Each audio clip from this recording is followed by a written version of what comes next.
Hello, this is your friendly Viking MTG. This time I'm going back to Eternal, a booster opening. I'm going to do the second part of this long series of videos. I still have 80 packs to go, so let's see what I can open in those 80 packs. Let's see. Yeah, this might be good in Limited. Obviously, you usually play more with commons in Limited. And they should be alright. I still don't know if this one will be good. Okay, so in general, we see a lot of new abilities. I mean, the one I like a lot is a Tribute now, because from anywhere, the creature goes into the graveyard and you get some extra effect. So if you manage to do that in some way or another, attack first or discard or something like that, you already get a little extra benefit. This is a nice ability to play around, and Berserk obviously is my favorite because I like to play a lot of aggro. Let's see the rare. Another Wisp with an Infiltrate cost and a Tribute cost, which is the one I want to talk about. Now, Tribute is simply the one I mentioned a moment ago, where you just have to get a creature into the void. And this is one of the cards that I think they are trying to push to create this Wisp Radiant synergy. And it looks like pretty promising, but I don't think it will do much, even though it has Deadly. I mean, again, I could be very wrong. No, so we have Downfall, the other killer we already saw last episode. Not much to discuss here, and the rare is, at the start of your turn, play a random power card from your void. Not bad, because this one could help a lot with empower strategies, or there are some strategies that just discard everything they have into the graveyard and pull the different energies and sigils out of the graveyard.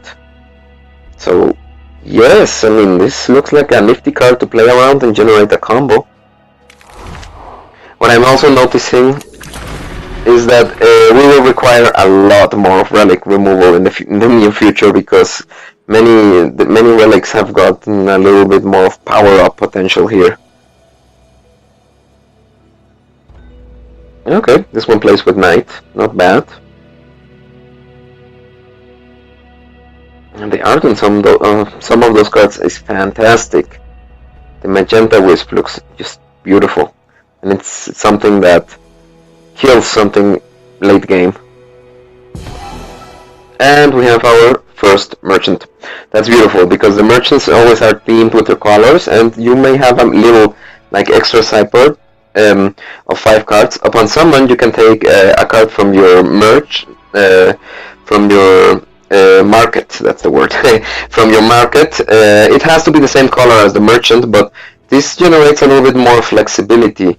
I'm still curious to see how many of these people will start playing in their sideboards. Is it worth to take 8 in a 2-color deck, or just 2 and 2, or something like that? But they do generate like a response type situation where you can have your market, and in case you notice what kind of deck you're playing against, you just play this, pull the other card out, and try to play it as soon as possible. So you can adapt in that moment, and it's beautiful. Honestly, the idea is very good. Too bad that we don't have a sideboard, but at least we got this very interesting mechanic. I don't think any other card game has it, but I could be wrong on that. But in this case, it's just beautiful. I'm glad to open this one, because I won't get any of them in the gauntlet, in the forge.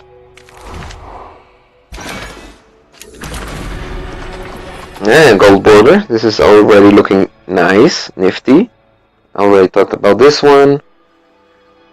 This one, just a utility card. I don't know how many people will play it. Then we have another mythic.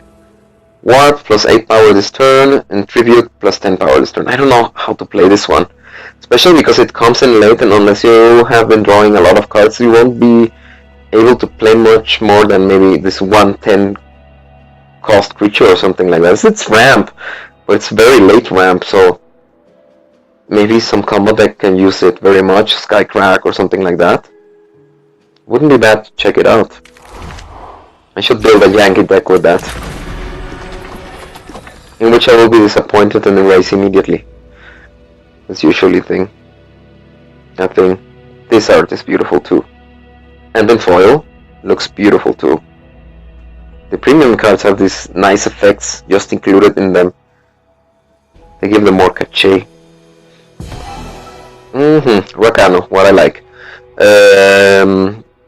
This is a Gunslinger Mage, you gain Rakano, and you discard a spell to get +2 power this turn. I don't know. Maybe if you have a useless spell, he could do a little bit extra. Or maybe you just finish off your enemy by discarding that last spell you couldn't use, like, I don't know, Seek Power. I don't know. I'm not overly excited about this one.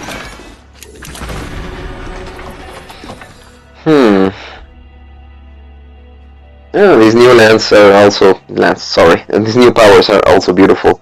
They come in depleted, but if you already have 5 of the influence of the color, it transforms into something different. And Crown Watch Tactic is a pretty nice and aggressive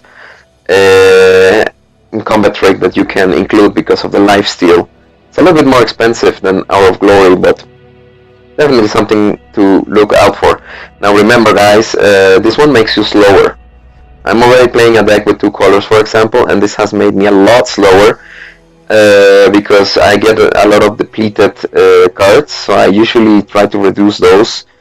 Also, something interesting is that when you have the 5 power, because you had a lot of dual sigils, yes, you don't get more power. No more. You just get this transformed, and if you wanted to play 2 spells, well, tough luck. So you have to be very careful on how you play those. I like them, but I think they should be played in very limited numbers.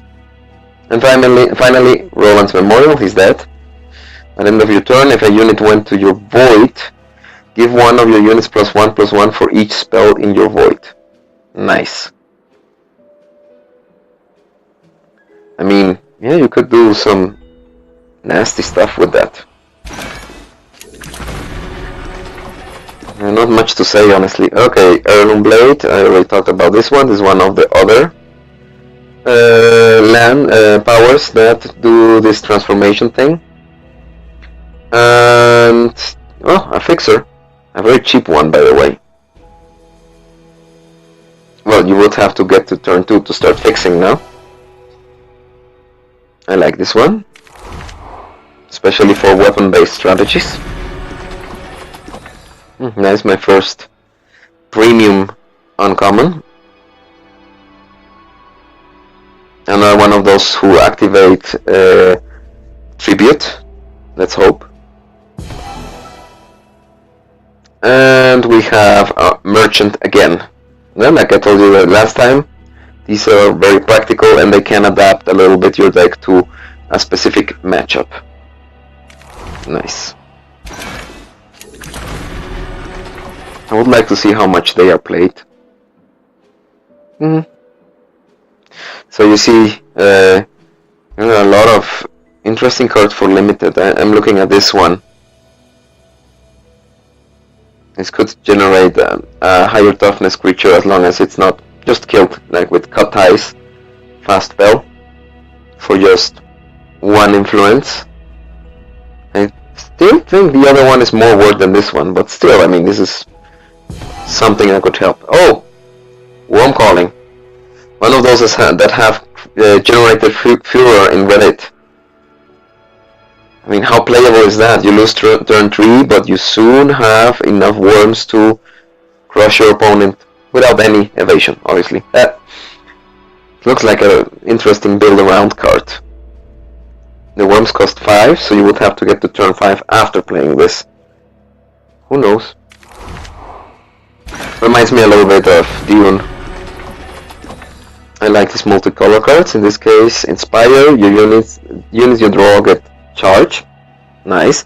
So technically, every time you draw a card, if it's a unit, you already have charge on it. Nice. Stun enemy unit for 0. And another one of those, so not worth discussing much about.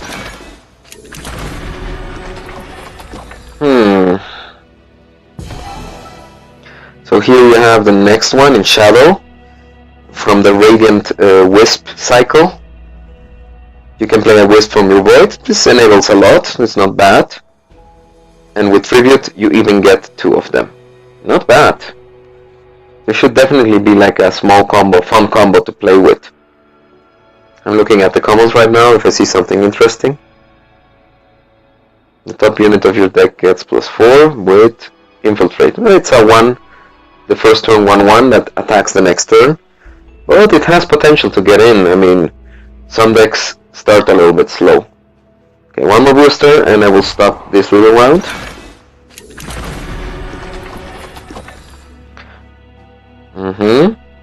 Beautiful.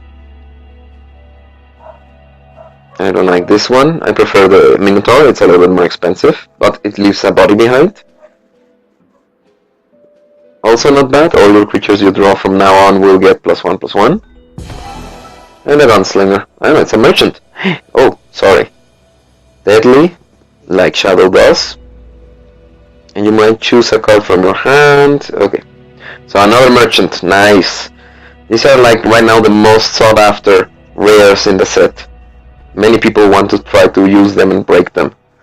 So let's see what I can do. I already have 3 merchants. The Justice one, the Time one, and now the Shadow one. I will need more copies of that obviously, but that's what the Shift Stone is for. Well then, I will leave you here with these packs. I opened 12 this time. Sounds right.